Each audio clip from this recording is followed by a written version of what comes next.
स्वागत करता हूं आप सभी का आपके अपने न्यूज़ नेटवर्क के ट्यूबलाइट न्यूज़ 24 के ऑफिशियल यूट्यूब चैनल में, जो आपको हर पल सच से अवगत कराता है। आज हम हैं दाऊद नगर के किले के पास। आज हमारे साथ हमारा पूरा टीम सोन नदी के किनारे बसा हुआ एक प्यारा सा दाऊद नगर का किला, जो ऐतिहासिक, सांस्कृतिक और कलात्मक दृष्टि से आपस में ये जोड़ता है एक दूसरे को, हम वहाँ पर हैं। आज यहाँ पर हम जानेंगे कि दाऊद नगर का किला कब बना था, कैसे निर्माण हुआ था और यहाँ पर क्या क्या हुआ है। अभी ये दाऊद नगर के किला को आप देख रहे हैं, आज यहाँ पर बहुत ज़्यादा इसका दुर्दशा हो चुका है, बहुत बदहाल है यहाँ पर का। वहाँ आज हम लोग देखेंगे, सारे अंदर जाकर भी देखेंगे कि दाऊद नगर के किला में क्या क्या हो रहा है और अभी ये किस हाल में है। आइए जानते हैं, हम अपने टीम के साथ, पूरे टीम के साथ जानते हैं कि मतलब दाऊद नगर किले का क्या रहस्य है और क्या इतिहास है, इसके बारे में जानते हैं। आइए देखते हैं, अंदर की ओर चलते हैं। कैमरामैन से अनुरोध करेंगे कि हम लोग अंदर की ओर प्रवेश कर रहे हैं और यहाँ पर देख रहे हैं कि काफ़ी, यहाँ जो किला है काफ़ी बदहाल है, देखने को काफ़ी टूटा हुआ है। इसको अगर देखा जाए, कैमरामैन से अनुरोध करेंगे कि इन्हें दिखाने की कोशिश करें।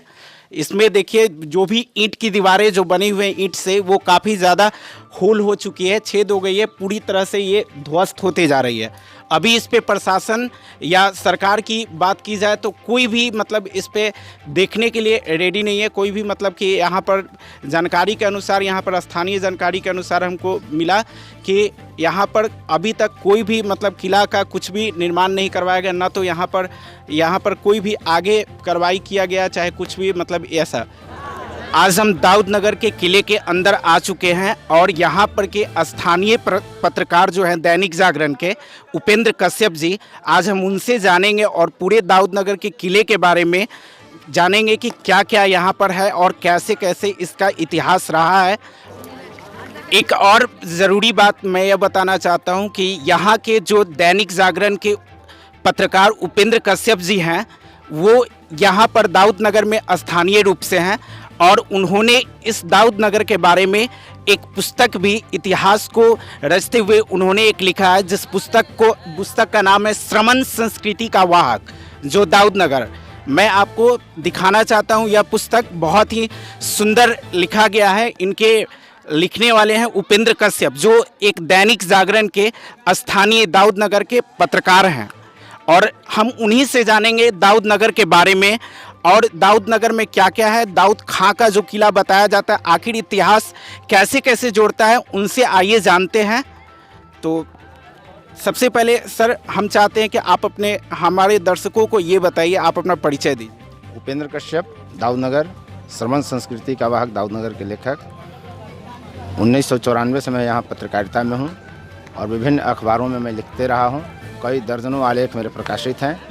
दाऊद नगर के अलावा भी विभिन्न विषयों पर मैं लिखते रहा हूँ। सर, हम आपसे यह जानना चाहते हैं कि जो आपने यह पुस्तक लिखा, श्रमण संस्कृति का वाहक दाऊद नगर, आखिर ऐसी कौन सी विचार आई जिससे ये आपने पुस्तक को लिखा? हर शहर का एक अपना इतिहास होता है। यह अलग बात है कि वो मौखिक परंपरा के तहत ही होता है। हमने जब यहाँ पत्रकारिता शुरू की तो देखा कि दाऊद नगर में इतिहास की बहुत सारी परंपराएं हैं, इतिहास की बहुत सारी थातियाँ पड़ी हुई हैं, बिखरी हुई हैं स्मृतियों में। मैंने स्मृतियों को संग्रह किया और इतिहास लेखन की दो धाराएं हैं, एक स्मृति लेखन और दूसरा है अन्वेषण करना। तो यहाँ जो स्मृतियाँ हैं उसको मैंने संग्रहित किया और कुछ अपने स्तर से विभिन्न पत्र पत्रिकाओं और किताबों में मैंने पढ़ा, खोज किया और उन चीज़ों को यहाँ संग्रहित करके मैंने रखने की कोशिश की। दाऊद नगर 1885 का शहर है। गया और टेकारी के बाद मगध कमिश्नरी में सबसे पुराना ये शहर है। 1662 से लेकर 1674 के बीच में ये किला बना है, जिस परिसर को आप देख रहे हैं। ये 17वीं सदी का शहर है। दाऊद खां ने इसे बसाया था। दाऊद खां औरंगजेब बादशाह का सिपह सालार हुआ करते थे और उन्हें जब पलामू किला फतह करने की जिम्मेदारी सौंपी गई थी, तब वे दिल्ली से पलामू किला फतह करने के लिए निकले थे। आप जो प्रवेश द्वार देख रहे हैं किले का जी, वो इस किले का जो चारों कोण पर जो बना हुआ है, आप उसका ये प्रवेश द्वार है जो आप देख रहे हैं अभी स्क्रीन पे। दाऊद खां को जब पलामू किला फतह करने के लिए बोला गया तो दिल्ली से चलने के बाद वो कोठी, कुंडा और फिर पलामू किला फतह किए। उसके बाद बादशाह अकबर ने उन्हें अंछा, गोह परगना जो है और मनौरा, 3 परगना उनको मुफ्त में भेंट किए थे कि जाओ और तुम वहाँ की बादशाहत करो, वहाँ की जागीरदारी करो। दाऊद खां कोई राजा नहीं थे, दाऊद खां सिपह सालार थे और उन्हें ये 3 परगना, पहले परगना ही हुआ करता था, अंछा, गोह और मनौरा, 3 परगना उनको लाखिराज मतलब भेंट कर दिया गया था, दान में दिया गया था और यहाँ की सूबेदारी उन्हें सौंपी गई।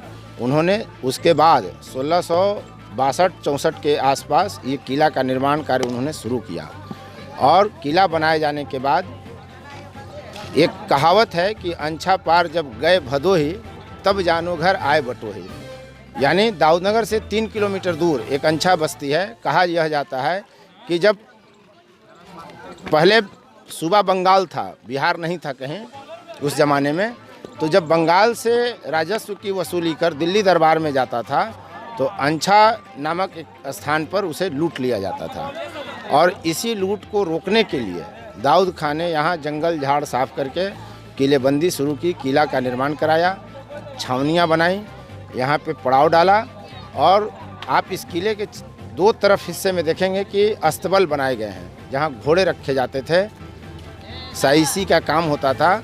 और दाऊद खां यहाँ के बाद आप करीब यहाँ से 70 किलोमीटर आप दूर जाएंगे कैमूर पहाड़ी की तराई में, तो रोहतास किला है कैमूर पहाड़ पर। कैमूर पहाड़ पर ये युद्ध के समय कैमूर पहाड़ चढ़ाई के नीचे ठीक तराई जड़ में उनका देहांत होता है और वहाँ उनका मजार भी बनाया गया है, ठीक रोहतास किला के नीचे, रोहतास ज़िले में वो पड़ता है। तो दाऊद खां का यही इतिहास रहा है। बिहार का वो पहला गवर्नर रहा है दाऊद खां। दाऊदनगर के इतिहास पर सिर्फ एक किताब लिखी गई थी 100 साल करीब पहले, तारीख़ दाऊदिया। उस किताब की नाम क्या थी? तारीख़ दाऊदिया, यानी दाऊदनगर किताब का नाम तारीख़ दाऊदिया था। सर, हम आपसे ये जानते हैं कि आपने बंगाल का जिक्र किया, तो जहाँ तक मेरी जानकारी है वो बंगाल के शासक उनके पिता थे। दाऊद खां का कोई पिता यहाँ नहीं थे। दाऊद खां के पिता का नाम भिखन खान था और वो दूसरे सूबे से यहाँ आए थे भारत। वो नौकरी करते थे राजा अकबर के यहाँ और अकबर के ये सिपह सालार थे दाऊद खां। दाऊद खां के पिताजी कुछ नहीं थे, जो अपनी आजीविका चलाते थे। दाऊद खां के और भाई थे, उन्हीं के परिजन के नाम पर आप यहाँ से 10 किलोमीटर आगे जाएंगे उत्तर दिशा में तो शमशेर नगर गाँव है, जिसको मायर भी बोलते हैं। शमशेर नगर में शमशेर खान का मकबरा है। आप अभी जिस किले में खड़ा हैं यहाँ से 1.5 किलोमीटर दूर पर आप बाज़ार में जाएंगे तो मौलाबाग नाम का एक बस्ती है जहाँ नवाब खान का मज़ार है। वो नवाब खान इसी दाऊद खां का भाई बताया जाता है और उन्हीं का नाम था अहमद खान, जिसके नाम पर वो अहमद नगर बसा, जो बाद में नई शहर कहते कहते वो आज दाऊदनगर का हिस्सा बन गया। इसके बाद जब हम चलते हैं आगे 1947 से बहुत पहले आप याद करें 1885 में, वर्ष 1885 में यह नगर पालिका बना था। यानी दाऊदनगर का महत्व कितना है यह उसका शहरीकरण होना बताता है कि 1885 में यह शहर बना था। तो 1885 में इसे नगर पालिका का दर्जा दिया गया था, जो बाद में नगर पंचायत बना और वर्तमान में नगर परिषद है। हम आपसे यह जानना चाहते हैं कि मतलब जो यहाँ पर के स्थानीय विधायक हैं जो इस क्षेत्र के, तो वहाँ पर हमने जानकारी जहाँ पर एकत्रित किया उससे मुझे प्राप्त हुआ कि इसके लिए ये दाऊदनगर के किले के लिए काफ़ी मतलब कि सदन में मतलब कि प्रश्न भी उठाए गए थे इसको बनवाने के लिए। तो क्या रहा इसका प्रभाव? सदन में सवाल वगैरह उठाने की बात नहीं है। पर्यटन विभाग, पुरातत्व विभाग के पास कई बार हम लोगों ने अपने स्तर से भी चिट्ठी भेजी है, खतो खिताबत किया है और उसके बाद ये जो आप किले में नए निर्माण देख रहे हैं पिछले 3-4 साल में हुआ है, 5 साल में, ये उसी का देन है। इसमें मनोज शर्मा और व्यक्तिगत तौर पे मैं जा कर के उसके सचिव से मिला था। दूसरी बात यह है कि बहुत पहले, आज के करीब 1 दशक पहले 9 लाख रुपया इस किले की चारदीवारी के लिए आया था, लेकिन चारदीवारी का काम तब नहीं हो सका था क्योंकि अतिक्रमण इतना व्यापक है कि कोई भी ठेकेदार खाली कराने का रिस्क नहीं लेगा। नतीजा ठेकेदार भी भाग गया और पैसा भी डूब गया। तो विकास का काम पुराने स्थल पर करना कठिन होता है, चूँकि कई तरह से अतिक्रमण किया हुआ होता है। आप किला का स्वरूप देख लें, कहीं भी दुनिया में किला ऐसा नहीं बना कि किले के सटे किसी का घर हो। किला से घर दूसरे ग्रामीण आबादी हो या शहरी आबादी हो, वो दूर ही बसता है। लेकिन आप यहाँ देख रहे हैं दाऊद खां का जो किला का अवशेष बचा हुआ है कि करीब करीब चारों दिशा से ये कहीं ना कहीं अतिक्रमित है। देखिए, ऐसी देखने के बाद और सुनने के बाद ऐसी हालात लगती है कि यहाँ पर अभी तक न तो प्रशासन और न तो सरकार इस किले पर कोई भी ध्यान नहीं दे रही है। अगर ये भारत की एक तरह से कहा जाए तो एक धरोहर है, खासकर बिहार के लिए एक गौरवान्वित चिन्हित है, लेकिन इस पे कोई भी सरकार को ध्यान नहीं दिया गया है कि इसको बनवाया जाए। खास तौर पे देखा जाए तो जहाँ तक हमारे पत्रकार साहब ने बताया कि मतलब यहाँ पर पुरातत्व विभाग के माध्यम से यहाँ पर 9 लाख रुपए मिले थे, जिससे मतलब कि जो बनना चाहिए था वो तो थोड़ा बना, लेकिन पूरी तरह से ये तैयार नहीं हो पाया। आज भी अगर यहाँ कहा जाए, कहीं भी अगर हम लोग घूमने जाते हैं तो वहाँ पर किले के आसपास कोई घर वगैरह तो नहीं होता है, ये तो सच बात है। लेकिन देखा जाए तो चारों तरफ इस किले के अगल बगल घर का निर्माण किया गया है। यहाँ पर अभी भी अतिक्रमण की बात की जाए तो अतिक्रमण काफ़ी है, जिसके लिए मतलब कि सरकार एक तरह से जिम्मेवार भी है। अगर मैं कहूँ इस बात को तो कोई झूठ नहीं होगा कि सरकार इस पे कोई ध्यान नहीं दे रही है। ये एक हमारा इतिहास के रूप में देखा जाए तो एक धरोहर है। सर, हम आपसे ये भी जानना चाहते हैं कि एक सुलेमान खान, जहाँ तक मैंने पत्रों और लेखों के आधार पर पढ़ा कि सुलेमान खान जो बंगाल के शासक थे और दाऊद खान जो थे इनके सबसे छोटे पुत्र थे, उनके बारे में कुछ बताया हमारे दर्शकों को। इस संदर्भ में मैं कुछ नहीं बोल सकता। बहुत चीज़ें गड्ढमड रहती हैं, क्योंकि इतिहास में दाऊद खां कई दाऊद खां हैं, दोनों के कार्यकाल में काफ़ी अंतर है। एक दाऊद खां काला पहाड़ के समय भी हुआ करता था जी। तो होता ये है इतिहास में कि कहीं आपने दाऊद खां को पढ़ा और फिर कहीं दूसरी जगह के दाऊद खां को पढ़ा, तो आप अगर कार्यकाल के दोनों के जीवन काल का अगर अंतर आप एक जगह नहीं रखते हैं तो दोनों के इतिहास, दोनों के गतिविधियों को एक साथ जोड़ दिया जाता है। यही दाऊद खां के साथ हुआ है। आप दाऊदनगर किला को देखें, ये भारतीय पुरातत्व विभाग से संरक्षित किला है और जितने अवशेष बचे हुए हैं सब पर अभी आपको घास पात और पेड़ पौधे उगे हुए नजर आएंगे। तो इतिहास चूँकि 400-450 साल का इतिहास है जिस शहर का, तो बहुत सारी चीज़ें गड्ढमड हो जाती हैं। इतिहास का यह दुर्भाग्य भी है, चूँकि कोई भी लिखित किताब कहीं नहीं थी। एकमात्र तारीख़ दाऊदिया इस दाऊदनगर से संबंधित किताब है, जिसमें बमुश्किल 25-30 पेज दाऊदनगर और दाऊद खां के बारे में लिखा गया है। बाकी चीज़ें उसमें ऐसी हैं जिसका कोई मतलब नहीं था। उससे ज़्यादा आपको श्रमण संस्कृति का वाहक दाऊदनगर या आपको उत्कर्ष में मिल जाएगा, जो मैंने लिखा और निकाला। मैं इस संदर्भ में एक जिक्र करना चाहूँगा। बोधगया यूनिवर्सिटी के एक प्रोफेसर हैं नृपेंद्र कुमार श्रीवास्तव, उन्होंने जो दाऊद खां पे काम किया है उतनी प्रमाणिक सामग्री तो तारीख़ दाऊदिया में भी नहीं मिलती जितनी प्रमाणिक जानकारी दाऊद खां के बारे में नृपेंद्र कुमार मिश्रा ने लिखा है। वो आलेख आपको उत्कर्ष पत्रिका में, जो मैंने संदर्भ ग्रंथ निकाला था 2008 में संभवतः, उसमें आपको वो पूरा लेख मिलेगा।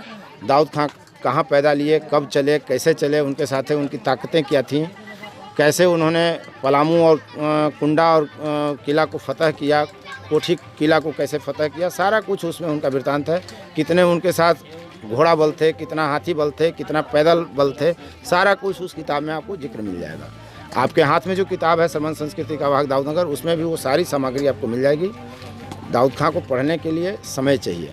मैं बताना चाहता हूं आपको कि यदि अगर किसी भी हमारे दर्शक को अगर दाऊदनगर की विशेष जानकारी या विस्तृत जानकारी लेनी हो तो ये हमारे जो पत्रकार हैं जो यहाँ पर है, उनका एक पुस्तक लिखा हुआ है, श्रमण संस्कृति का वाहक दाऊदनगर, श्रमण संस्कृति का वाहक दाऊदनगर, जिसमें विस्तृत जानकारी इनके द्वारा दी गई है। इनका नाम है उपेंद्र कश्यप, जो दैनिक जागरण के पत्रकार हैं और के स्थानीय पत्रकार हैं, और इन्होंने इस पुस्तक में बहुत अच्छे दर्शन शास्त्र के रूप में इस पुस्तक को लिखा है। और ये अन्य कोई और भी पुस्तक लिख रहे हैं जिनके बारे में मैं इनसे जानना चाहता हूं कि अगला पुस्तक आप क्या लिख रहे हैं सर? पुस्तक लिखने का एक हॉबी है मेरा।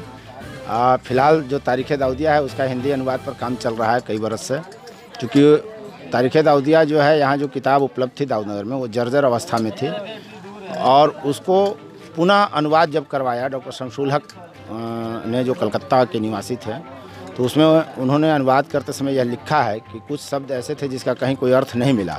दिया चर गया बुक था तारीख़ दाऊदिया।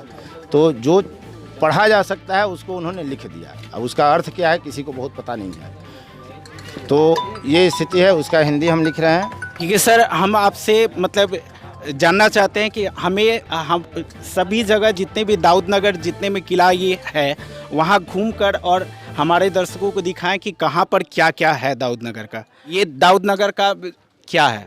दाऊदनगर किला परिसर में स्थित मस्जिद है। इसका निर्माण किला के साथ ही किया गया था, ताकि जो इसमें अस्तबल के साथ जो बल रहते थे, जो हाथी बल होंगे, जो घोड़ा बल होंगे, जो पैदल बल होंगे, वो नमाज अदा कर सकें, अपनी धार्मिक ज़रूरतें पूरी कर सकें, अपनी धार्मिक आस्थाओं का पालन कर सकें। इसके लिए इस मस्जिद का निर्माण किया गया था। मस्जिद के निचले तल में जब आप जाएंगे जी, तो वहाँ पे साधना का स्थल बना हुआ है। आप कई बराबर की गुफाओं वगैरह में भी देखे होंगे, या कई धर्मस्थलों पर, ऐतिहासिक स्थलों पर आपने देखा होगा कि अकेले बैठ करके और ध्यान लगाना, ध्यानस्थ हो जाना। तो उसी तरह की चीज़ें नीचे बनी हुई हैं इस मस्जिद के नीचे, जहाँ जो धार्मिक प्रवृत्ति के लोग होते थे वो बैठकर अपना साधना। अभी हम साधना स्थल के पास हैं, जो आपको दिखेगा यहाँ पर। मैं कैमरामैन से अनुरोध करना चाहूँगा कि साधना स्थल को दिखाया जाए, जो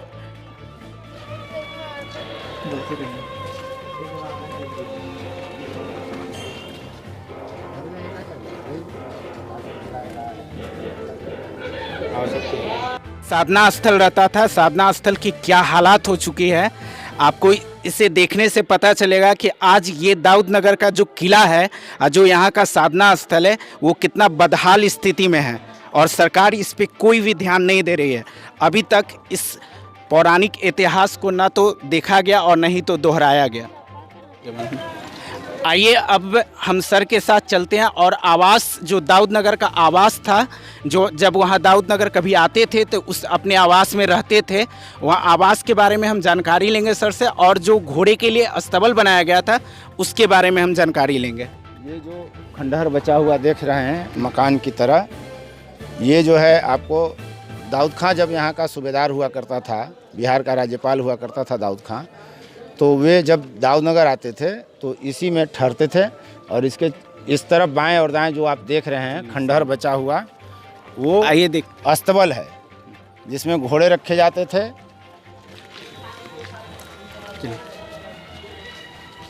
ये अस्तबल है और इसी तरह की संरचनाएं आपको चारों तरफ मिलेंगी। इधर भी, बाजू में भी, उधर भी, सामने भी मिलेगा।